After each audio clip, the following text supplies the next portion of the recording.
तो गाइस क्या आपके दोस्तों के बीच में भी ट्यूशन्स में, कोचिंग सेंटर्स में या फिर कहीं और फ्रेंड्स के बीच में ये लड़ाई हुई है या ये डिबेट हुई है कि भाई सीबीएसई बोर्ड बड़ा है या आईसीएसई बोर्ड बड़ा है, या फिर कोई और स्टेट बोर्ड जैसे यूपी बोर्ड, एमपी बोर्ड या किसी भी स्टेट का बोर्ड अच्छा है या बुरा है, या किस में ज़्यादा डिफ़िकल्टी लेवल है, किस में कम डिफ़िकल्टी लेवल है, या किसकी ज़्यादा मान्यता है या किसकी ज़्यादा रिकॉग्निशन नहीं है। ये सारी डिबेट्स कई सारे अभी भी हमें देखने को मिलती रही हैं, और इस छोटी सी वीडियो में हम इस सारी डिबेट्स को, सारे क्वेश्चंस और कई सारे जेन्युइन डाउट्स भी आते हैं पेरेंट्स के कि हमें किस इंस्टीट्यूशंस के बोर्ड्स में जाना चाहिए। क्या हमें सीबीएसई बोर्ड में जाना चाहिए या फिर हमें अपने स्टूडेंट्स को आईसीएसई बोर्ड या कोई और स्टेट बोर्ड्स में भेजना चाहिए। सारे सवालों का जवाब भी जेन्युइन तरीके से आपको इस छोटी सी वीडियो में मिलने वाला है। या फिर कभी कभार ये भी होता है कि भाई कौन सा जो बोर्ड है वो फर्स्ट पे है, कौन सा बोर्ड सेकंड पे है रैंकिंग में। So hey guys, welcome to your own YouTube channel एडोलॉजिकल, one destination for all information.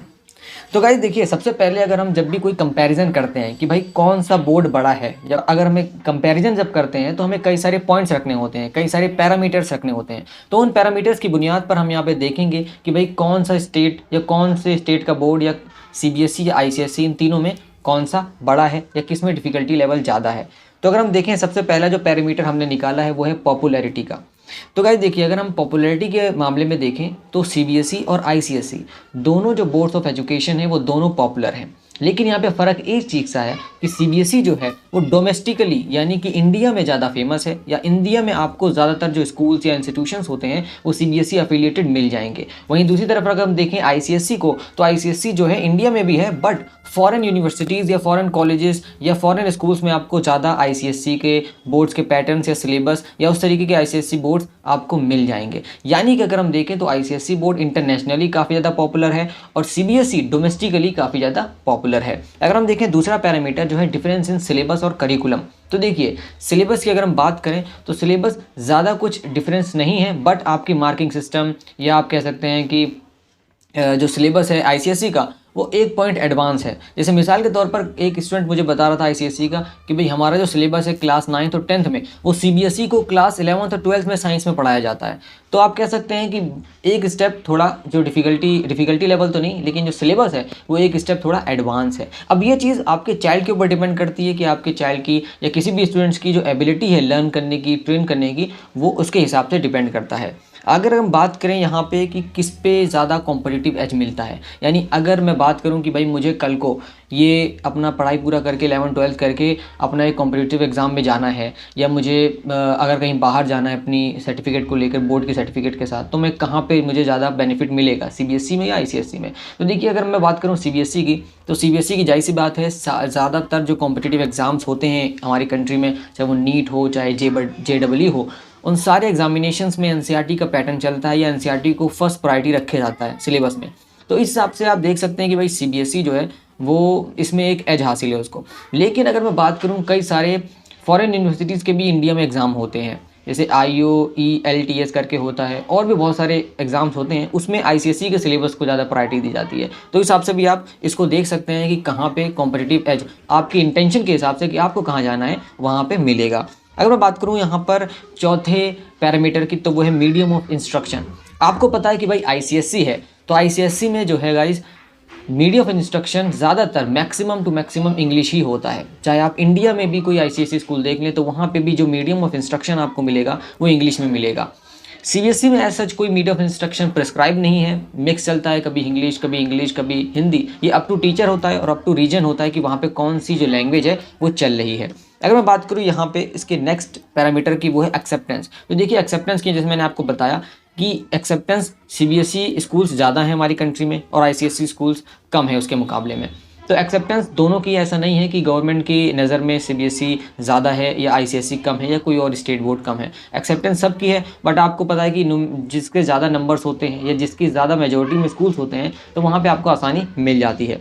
Syllabus वाले पैरामीटर में मैं एक और चीज़ बताना भूल गया कि इस आईसीएसई के सिलेबस में जो है लिटरेचर हो गया, आर्ट्स हो गया और मैथ्स हो गया, सब पे इक्वल इंपॉर्टेंस दिया जाता है। वहीं सीबीएसई की अगर हम बात करें तो वहाँ पर आपके 10th के बाद या उससे भी पहले कुछ कोर सब्जेक्ट्स होते हैं, सिर्फ उन्हीं पे फोकस किया जाता है। जैसे आपका एसएसटी हो गया, साइंस हो गया, मैथ्स हो गया, और 11th-12th में तो आपको पता ही है कि साइंस, कॉमर्स, आर्ट्स में डिवीजन हो जाता है सब्जेक्ट्स का। उसके आगे अगला पैरामीटर पे बात करें तो गाइज वो है ईज़ ऑफ ट्रांसफ़र।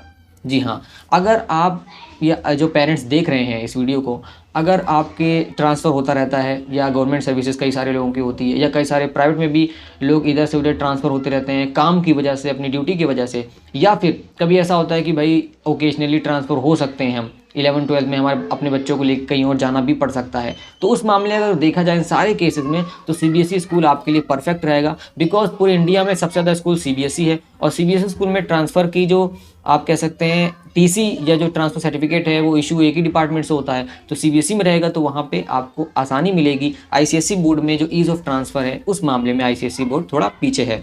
अगर हम बात करें एग्जामिनेशन पैटर्न की, तो गाइस यहाँ पे एग्जामिनेशन पैटर्न जैसा हमारा सीबीएसई में होता है कि भाई 80 मार्क्स का थ्योरी होती है और 20 मार्क्स का हमारा जो है इंटरनल असेसमेंट या प्रैक्टिकल होता है। कई सारे मामलों में 70 मार्क्स के होते हैं थ्योरेटिकल, और आपका इंटरनल जो है वो 30 मार्क्स का होता है। लेकिन आईसीएसई में थोड़ा डिफरेंट ये है कि भाई इसमें 50-50 का रेशियो होता है। जैसे टर्म 1 अलग होता है, टर्म 2 अलग होता है, और टर्म 1 का जो 50% है उसके अंदर इंटरनल असेसमेंट अलग और थ्योरी अलग, और टर्म 2 का जो आपका आईसीएसई का है टर्म 2 वाला, उसमें जो है आपका इंटरनल अलग और थ्योरेटिकल अलग। इसके साथ साथ एक और चीज़ मैं बताना चाहूँगा कि जो आईसीएसई है उसमें पॉइंट्स होते हैं। जैसे पॉइंट्स माना जाते हैं कि भाई ये मार्क्स है, उसको पॉइंट्स कहा जाता है, और आपको पता है सीबीएसई में हमारे तो मार्क्स ही कहा जाता है। इसकी अगर बात करें अगर हम ग्रेडिंग सिस्टम की, तो गाइस ग्रेडिंग सिस्टम में भी एक बहुत इंपॉर्टेंट चीज़ है जो कई सारे लोगों को इसमें डिफ़िकल्टी होती है पहचानने में कि भाई किसका रिजल्ट किस हिसाब से देखा जाए। तो देखिए आईसीएसई बोर्ड की मैं आपको अगर बता दूं तो वहाँ पे ग्रेडिंग सिस्टम जो है न्यूमेरिक ग्रेडिंग सिस्टम है। वहीं सीबीएसई में हमारा A1, A2, B1, B2 इस तरीके से होता है। जैसे कि इसमें जाहिर है कि भाई A1 से A2 के बीच में जिसका ग्रेडिंग सिस्टम आ रहा है या ग्रेड मिल रही है उसको जो है 91% से 100% के बीच में स्कोर मिल रहा है। लेकिन अगर हम बात करें आईसीएसई में जिसमें न्यूमेरिक ग्रेडिंग सिस्टम फॉलो होता है तो वहाँ पर 1, 2, 3 से लेकर 10 तक होता है। अब इसमें क्या होता है, इसमें ये नहीं होता कि भाई 8 और 9 जिसका आया उसको ज़्यादा मार्क्स मिल रहे हैं। इसमें ये होता है रैंकिंग के हिसाब से, यानी अगर आपको 1 से लेकर 2 या 1, 2, 3 के जो रैंकिंग्स हैं या ये जो ग्रेड्स मिल रही हैं न्यूमेरिक में, तो इसमें आपका माना जाएगा कि ज़्यादा हाईएस्ट परसेंटेज आई है। और अगर जिसके 8 और 9 और 10 है तो उसको फेल की कैटेगरी में रखा जाएगा। यानी यहाँ पे उल्टा है, सीजीपीए नहीं है। सीजीपीए तो बात की बात है कि भाई परसेंटेज के बाद निकलती है। आईसीएसई में जो बेसिक ग्रेडिंग सिस्टम है वो यही फॉलो किया जाता है। देन उसके बाद अगर हम बात करें लेवल ऑफ डिफिकल्टी की, जिसके बारे में काफ़ी ज़्यादा सवाल पूछा जाता है, तो भाई देखिए मैंने आपको पहले बता दिया था सिलेबस में ही कि लेवल ऑफ डिफिकल्टी दोनों तरफ है। ये चाइल्ड के ऊपर डिपेंड करता है कि वो किस हिसाब से चीज़ों को हैंडल कर सकता है या कौन सी चीज़ें उसे आसानी से समझ में आती हैं, कौन सी चीज़ें इंटरेस्टिंग लगती हैं। अगर मैं तभी बात करूँ तो लेवल ऑफ डिफिकल्टी आईसीएसई के सीबीएसई के मुताबिक अगर आप देखें तो आईसीएसई का थोड़ा सा ज़्यादा है, बिकॉज उसमें काफ़ी ज़्यादा सब्जेक्ट्स आपको मिल जाते हैं। लैंग्वेज भी है, लिटरेचर भी है, आर्ट्स भी है, सब पे इक्वल इंपॉर्टेंस देने की कोशिश की जाती है, तो वो थोड़ा कॉम्प्लेक्स हो जाता है। वहीं सीबीएसई की अगर हम बात करें तो सीबीएसई जो है स्ट्रेट फॉरवर्ड है, प्रैक्टिकल है, ईजी टू अंडरस्टैंड है और काफ़ी लीनियन भी है। अगर हम बात करें इसके अगले इंपॉर्टेंट पैरामीटर की तो वो है यूनिवर्सिटी रिकॉग्निशन। जी हाँ, कई सारे जो स्टूडेंट्स हैं, जाहिर सी बात है स्कूल के बाद हमें यूनिवर्सिटी में भी जाना है, लेकिन मैं आपको बता दूँ most of the Indian universities जो है वो सीबीएसई को प्रेफर करती हैं। और कई सारे मामलों में ऐसा नहीं है कि आईसीएसई बोर्ड से अगर कोई करके निकला है तो उसको यूनिवर्सिटी या कॉलेज नहीं मिला है, बट ज़्यादातर जो कॉलेजेस या यूनिवर्सिटीज़ हैं वो आईसीएसई को अभी तक बहुत कम रेयर स्टूडेंट्स मिले हैं। तो इस वजह से रिकॉग्निशन का जो सिस्टम है आईसीएसई का वो भी खत्म हो चुका है। तो इसका मतलब जो इंडियन यूनिवर्सिटीज़ अगर आपको चाहिए तो उसमें सीबीएसई आपके लिए प्रेफरेबल रहेगा, फेवरेबल रहेगा। लेकिन अगर आप चाहते हैं कि भाई मुझे फॉरेन यूनिवर्सिटीज़ या फॉरेन कॉलेजेस में एडमिशन लेना है, तब आपके लिए इस केस में आईसीएसई मस्ट है और इम्पॉर्टेंट है।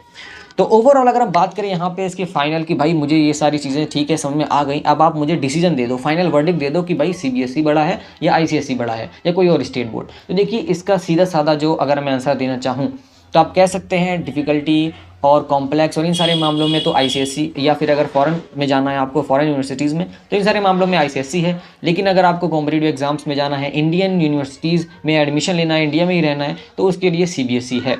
और इस हिसाब से आप कह सकते हैं कि भाई इन दोनों पैरामीटर्स में ही हम ओवरऑल डिफाइन कर सकते हैं।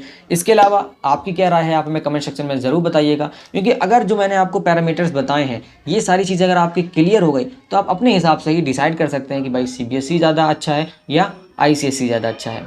कैसे लगी आपको वीडियो हमें कमेंट सेक्शन में ज़रूर बताइएगा, अपनी राय जरूर दीजिएगा। अपने दोस्तों के साथ जिनके साथ आपकी डिस्कशन या कभी ऐसा डिबेट हुई है उनके साथ भी ये वीडियो ज़रूर शेयर कीजिएगा। ऐसे ही मज़ेदार वीडियो के लिए हमारे चैनल को सब्सक्राइब करें। मिलते हैं नेक्स्ट वीडियो में, तब तक के लिए थैंक्स फॉर वॉचिंग।